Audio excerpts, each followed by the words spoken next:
नमस्कार, हमारे खास कार्यक्रम आज का अखबार में आप सभी का स्वागत है। मैं हूं आपके साथ सृष्टि शुक्ला। आज के अखबार में आज हम आपको बताएंगे उन तमाम बड़ी खबरों के बारे में जिनको अखबारों के पन्नों पर जगह मिली है। साथ ही विश्लेषण करेंगे अखबारों में छपी उन खबरों का जो आपकी भागती दौड़ती और थमी दुनिया में आपके लिए जरूरी है और जिन खबरों का सरोकार आपसे जुड़ा होता है और आपके काम की होती है। तो चलिए शुरुआत करते हैं और आपको दिखाते हैं आज के अखबार।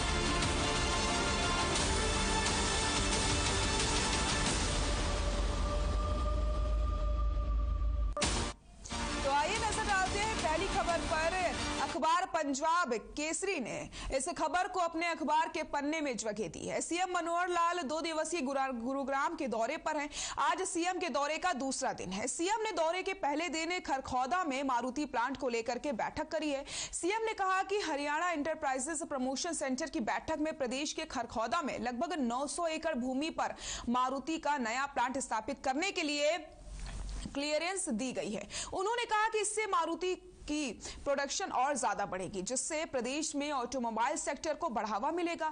खरखौदा में मारुति प्लांट लगाने का रास्ता अब क्लियर हो चुका है। जो यहां पहली खबर की हम बात कर रहे हैं पंजाब केसरी अखबार से, इस खबर को हमने चुना है और पंजाब केसरी अखबार ने इस खबर को अपने अखबार के पन्ने में जगह दी है।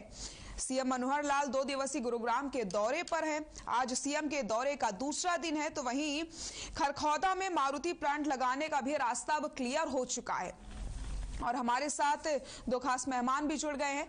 ज्यादा जानकारी के लिए दीपक मुटरेजा हमारे साथ जुड़ गए हैं, ब्यूरो चीफ, और हमारे साथ महेंद्र भारती जुड़ गए हैं, ज्यादा जानकारी के लिए ब्यूरो चीफ हैं। आप दोनों का बहुत बहुत स्वागत है। मैं जी सबसे पहले आपके पास आना चाहूंगी। सीएम मनोहर लाल 2 दिवसीय गुरुग्राम के दौरे पर हैं और पहले दिन ही उन्होंने ऑटोमोबाइल सेक्टर को बढ़ावा देने के लिए एक बड़ा कदम उठा लिया है।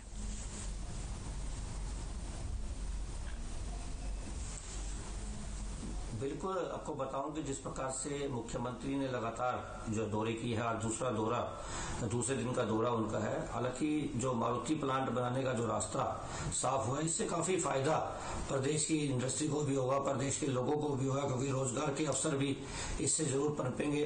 और काफी जो लोग हैं, हालांकि काफी दिनों से खरखौदा के लोग भी इसकी बाट जोड़ रहे थे, लगातार सोच रहे थे कि विकास कार्य हो, इस तरह की इंडस्ट्री यहाँ पर हो। अब इस तरह की इतनी बड़ी इंडस्ट्री आई है तो कहीं ना कहीं काफी लोगों को फायदा होगा, काफी लोगों को रोजगार के जो अवसर है वो मिलेंगे।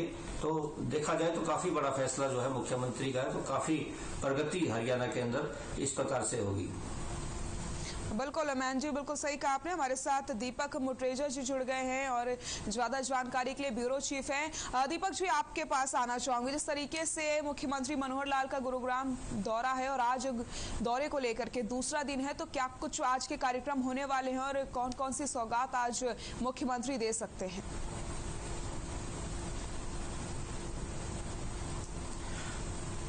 बिल्कुल, लगातार मुख्यमंत्री जो है दौरे पर है। प्रदेश के भिवानी में, गुरुग्राम में जिस प्रकार से दौरे चल रहे हैं उनके, तो कहीं ना कहीं बड़ी सौगात जो है मुख्यमंत्री लगातार प्रदेश के लोगों को दे रहे हैं। जिस प्रकार से खरखौदा के अंदर मारुति प्लांट देने की बात जो है उन्होंने की है, मारुति प्लांट का जब रास्ता जो है वो बिल्कुल साफ हो चुका है। अब वहां जो है नए रोजगार के अवसर वहां मिलेंगे, काफी लोगों को फायदा होगा। न केवल फ्रंट लाइन के, मतलब कि डायरेक्ट जो है लोगों को रोजगार मिलेगा, इनडायरेक्ट रूप से भी काफी लोगों को फायदा जो है मिलने की संभावनाएं जो है वो बढ़ गई हैं। तो काफी फायदा जो हरियाणा के लोगों को, न केवल खरखौदा के, मैं कहता हूँ पूरे हरियाणा के लोगों को फायदा हुआ। हरियाणा के ही नहीं और प्रदेश के लोग भी जो है आ सकेंगे, उनको भी कई प्रकार के रोजगार जो है वो उपलब्ध होंगे। बिल्कुल सही कहा आपने। जिस तरीके से खरखौदा में लगभग 900 एकड़ भूमि पर मारुति का नया प्लांट बनाने की तैयारी की जा रही है, तो खरखौदा की तस्वीर बदलने के लिए ये प्लांट काफी रहेगा, क्या कहेंगे? बिल्कुल, खरखौदा देखिए वैसे भी जिस प्रकार से जो है दिल्ली के नजदीक लगता है, तो काफी फायदा वहाँ के लोगों को भी होगा और इससे जो है आसपास के जो क्षेत्र है, चाहे सोनीपत हो या और जो क्षेत्र है, उनको भी काफी फायदा जो है मिलेगा और काफी डेवलपमेंट जो है प्रदेश की जो है इस तरह से हो भी पाएगी।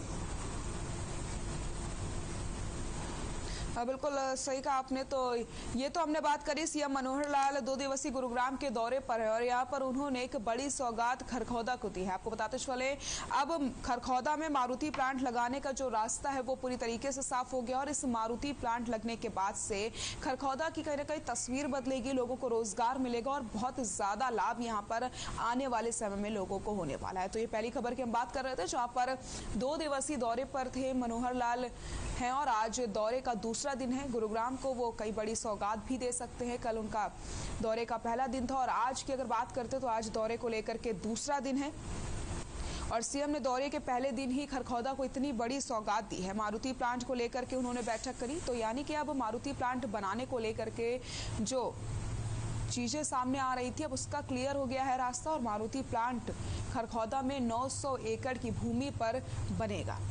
तो आइए अब रुख करेंगे हम दूसरी खबर का, जो हमने हरियाणा उजाला से ली है। दूसरी खबर का रुख करेंगे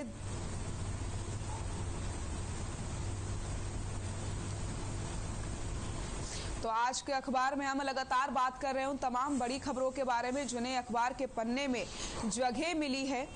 तो वो हर खबर के बारे में हम बात करेंगे जो आपसे बहुत ज्यादा जुड़ी हुई है, जो आपसे सरोकार रखती है। अब हम दूसरी खबर की बात करते हैं जो हरियाणा उजाला से हमने ली है। हरियाणा उजाला ने इस खबर को अपने अखबार के पन्ने में जगह दी है।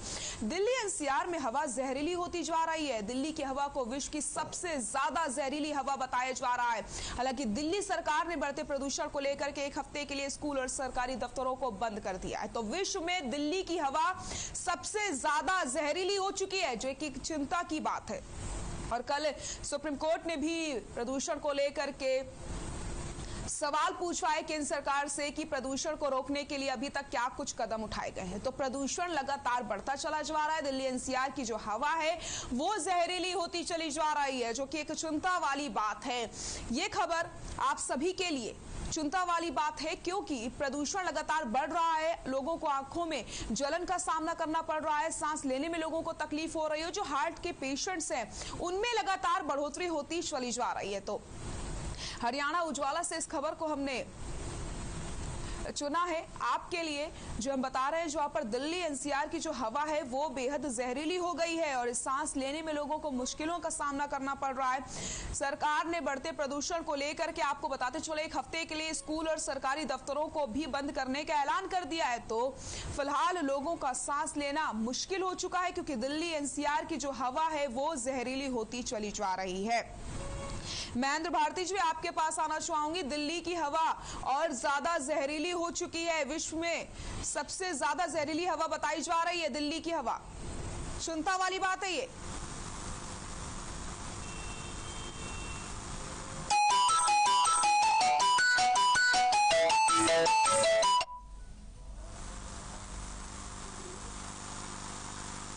लगता है संपर्क नहीं हो पा रहा है, हम आपसे फिर से जुड़ने की कोशिश करेंगे। तो हम बात कर रहे हैं दूसरी खबर के बारे में। विश्व में दिल्ली की हवा सबसे ज्यादा जहरीली हो चुकी है।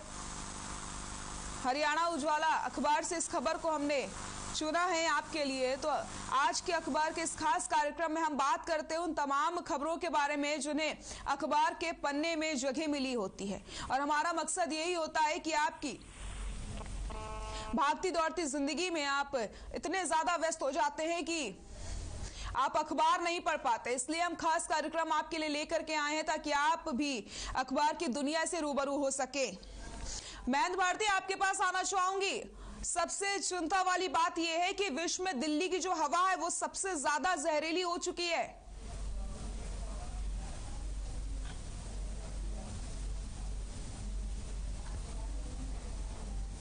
आपके लिए चुना है क्योंकि ये खबर आपसे जुड़ी हुई है, क्योंकि आप भी रोज ऑफिस के लिए बाहर निकलते होंगे, आप भी किसी न किसी काम से ज्यादा जहरीली हवा है दिल्ली की।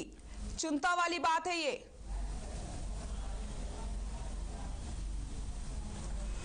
बिल्कुल पूरे देश के लिए चिंता वाली बात है। खाली दिल्ली एनसीआर की बात ना करें हम, क्योंकि जो पोल्यूशन है आज ये पूरे देश की समस्या बनती जा रही है। हर जगह पे पोल्यूशन जो है काफी ज्यादा फैल रहा है। दीपावली जैसे गई है उसके बाद से जो जिस प्रकार से पटाखे जलाए गए, या दूसरी बात करें पराली जलाने की, या लगातार जो कूड़े जो है वो जलाए जाते हैं, जिससे काफी पोल्यूशन जो है लगातार बढ़ता जा रहा है। अगर चाहे ट्रैफिक की बात की जाए, जो धुआं हम लोग प्रतिदिन गाड़ियां चला चला करके निकालते हैं, उससे भी काफी पोल्यूशन जो है पूरे देश भर के अंदर बढ़ता जा रहा है। काफी चिंता का विषय है। हालांकि इस मामले में माननीय न्यायालय बार बार सरकारों से प्रश्न भी पूछता है, उनको फटकार भी लगाता है।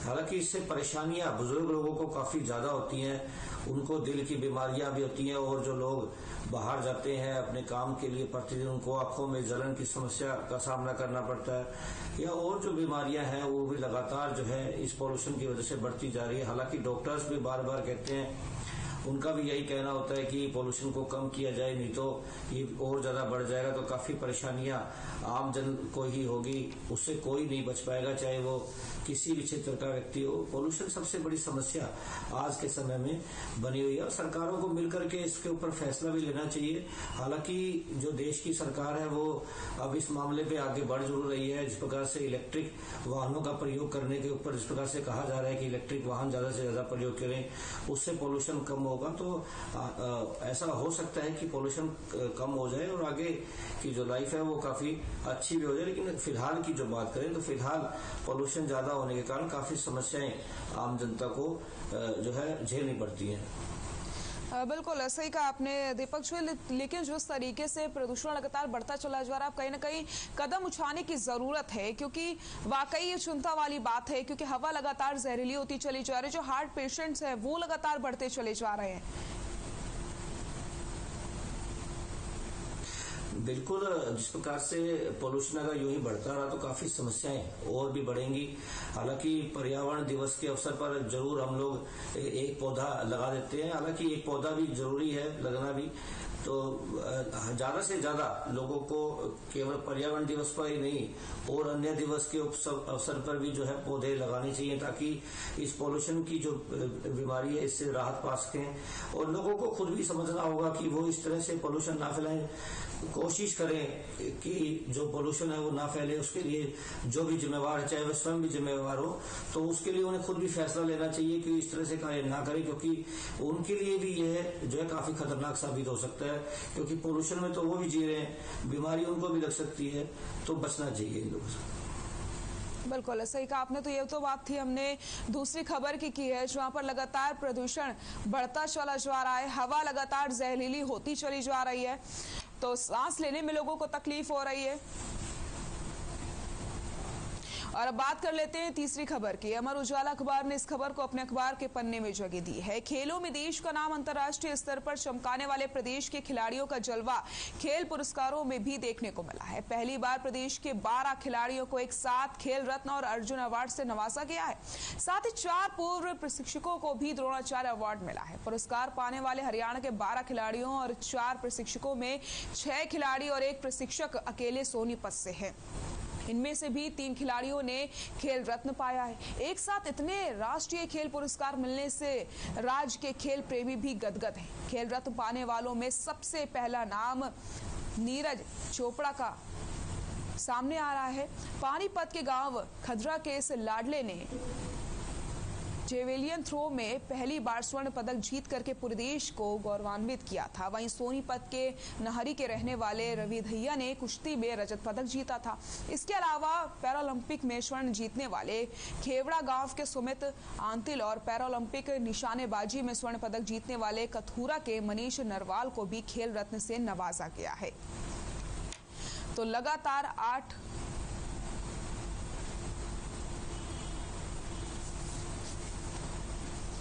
तो खेलों में देश का नाम अंतर्राष्ट्रीय स्तर पर चमकाने वाले प्रदेश के खिलाड़ियों का जलवा लगातार देखने को मिल रहा है। लगातार अवार्ड से उन्हें नवाजा जा रहा है। 12 खिलाड़ियों को एक साथ खेल रत्न और अर्जुन अवार्ड से नवाजा गया है। और इसी खबर पर ज्यादा जानकारी के लिए हम सीधे चलते हैं अपने मेहमानों के पास। दीपक मुतरेजा ब्यूरो चीफ हमारे साथ जुड़े हुए हैं, महेंद्र भारती भी हमारे साथ जुड़े हुए हैं। दीपक जी, आपके पास सबसे पहले आना चाहूंगी, 12 खिलाड़ियों को एक साथ खेल रत्न और अर्जुन अवार्ड से नवाजा गया है, काफी खुशी की बात है ये। बिल्कुल काफी खुशी की बात है कि 12 खिलाड़ियों को इस बार जो है सम्मानित किया गया माननीय महामहिम जो राष्ट्रपति है उनके द्वारा। और हरियाणा को वैसे भी खेल नगरी के रूप में जाना जाता है, खेलों के प्रदेश के रूप में जाना जाता है। कहा जाता है कि हरियाणा दूध दही का खाना। तो यहाँ के खिलाड़ियों ने वैसे भी पहले भी जो है विश्व के पटल के ऊपर जो है नाम कमाया है। भिवानी की अगर बात करें, भिवानी ने भी बहुत से खिलाड़ी दिए हैं। काफी जो खिलाड़ी हैं तो उन्होंने जो है देश का नाम रोशन किया है। और इस प्रकार से लगातार जो खिलाड़ी है पूरे प्रदेश के, हरियाणा के जो खिलाड़ी हैं वो लगातार मजबूती से लड़ रहे हैं, मजबूती से खेल रहे हैं। काफी जो मेडल हैं वो हरियाणा के लोगों ने दिए। चाहे पिछला ओलंपिक की बात की जाए तो पिछले ओलंपिक में भी हरियाणा के खिलाड़ियों का वर्चस्व रहा था। चाहे नीरज की बात की जाए तो हरियाणा के खिलाड़ियों का जो है हमेशा से ही दबदबा रहा है। तो काफी जो विश्व पटल की अगर बात की जाए, विश्व पटल पे हरियाणा के खिलाड़ी हमेशा छाए हैं। बिल्कुल ऐसा ही कहा आपने। महेंद्र भारती, आपके पास आना चाहूंगी, लगातार प्रदेश के खिलाड़ियों का जलवा खेल पुरस्कारों में देखने को मिल रहा है। लगातार अवार्ड्स से नवाजा जा रहा है खिलाड़ियों को। 12 खिलाड़ियों को एक साथ खेल रत्न और अर्जुन अवार्ड से नवाजा गया है, काफी खुशी वाली बात है ये। और लगातार इस तरीके से नाम रोशन हो रहा है प्रदेश का। महेंद्र जी, आपको आवाज आ रही है मेरी?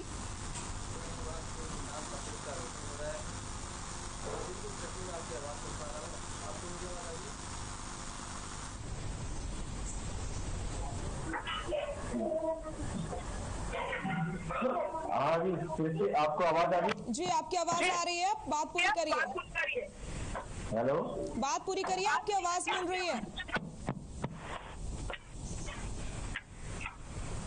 मुझे तो आपकी आवाज ठीक सुनाई दे रही है। आपकी भी आवाज आ रही है, बात पूरी कर लीजिए। अच्छा ठीक है सृष्टि, मैं आपको बताना चाहूंगा कि जैसे ही खेल रत्न से सम्मानित किया गया है, अर्जुन अवार्ड से सम्मानित किया गया है, जितने भी पदक दिए गए हैं खिलाड़ियों को वो अच्छी बात है। क्योंकि पिछले कई वर्षों से हरियाणा अपना जलवा दिखाता जा रहा है। हरियाणा में किसी तरह की प्रतिभा की कोई कमी नहीं है। हरियाणा की जो मेहनत करती है सरकार, हरियाणा प्रशासन जो मेहनत करता है उसकी वानगी देखने को मिली है। अब जो पदक मिले हैं उनके लिए सभी खिलाड़ी जो अपना भविष्य खेल में बनाना चाहते हैं वो गदगद है। और वो भी अब आगे जाके हरियाणा के लिए पदक लेकर आएंगे, देश का नाम रोशन करेंगे, हरियाणा का नाम रोशन करेंगे। ये हरियाणा सरकार की अच्छी पहल है कि खिलाड़ियों को इस तरह से नवाजा जा रहा है और इतनी संख्या में खिलाड़ियों को पदक दिए जा रहे हैं। ये भविष्य के लिए एक अच्छा कदम है, क्योंकि आने वाले नौनिहाल जो है वो भी खेलों की तरफ आकर्षित होंगे और नई व्यवसायला बनेगी। लोग योग की तरफ भी आगे होंगे, दौड़ की तरफ भी आगे होंगे, क्योंकि इस तरह स्वास्थ्य भी सुधरेगा। जब स्वास्थ्य सुधरेगा तो सब कुछ अच्छा लगेगा और अच्छा लगने से ही सब कुछ ठीक होता है। ये अच्छी बात है। हरियाणा जो प्रदेश भर में, देश भर में छाया हुआ है और हरियाणा का नाम जो रोशन कर रहे हैं खिलाड़ी, उनको भी मैं अच्छी शुभकामनाएं देता हूं। क्योंकि हर बार जो हरियाणा का खिलाड़ी जो है अपना देश में नाम रोशन करता है। सृष्टि बिल्कुल सही कहा आपने। तो लगातार हरियाणा का जलवा बरकरार है और लगातार जो अवार्ड्स हैं वो हमारे पास आते चले जा रहे हैं। तो प्रदेश के खिलाड़ियों का जलवा खेल पुरस्कारों में लगातार देखने को मिल रहा है। पहली बार प्रदेश के 12 खिलाड़ियों को एक साथ खेल रत्न और अर्जुन अवार्ड से नवाजा गया है, तो ये काफी खुशी की बात है। और 8 को अर्जुन तो 4 को गुरु द्रोणाचार्य पुरस्कार से नवाजा गया है। तो आज के अखबार में हमने बात किया उन खबरों के बारे में, आज के अखबार में हमने बात की उन खबरों के बारे में जो आपसे जुड़ी हुई हैं, जिनका सरोकार सीधे आपसे जुड़ा होता है। हमारा मकसद सिर्फ यही होता है कि आप तक हम वो हर खबर पहुंचा सके जो आपके लिए जरूरी है। क्योंकि आजकल भागती दौड़ती जिंदगी में किसी के पास समय नहीं होता कि वो अखबार उठा करके पढ़ सके। इसलिए हम ये खास कार्यक्रम सिर्फ आपके लिए लेकर के आते हैं ताकि आप खबरों से रूबरू हो सकते हैं। क्योंकि हर खबर हरियाणा में खबरों का सफर कभी नहीं थमता। आज के अखबार में फिलहाल के लिए इतना ही। नमस्कार।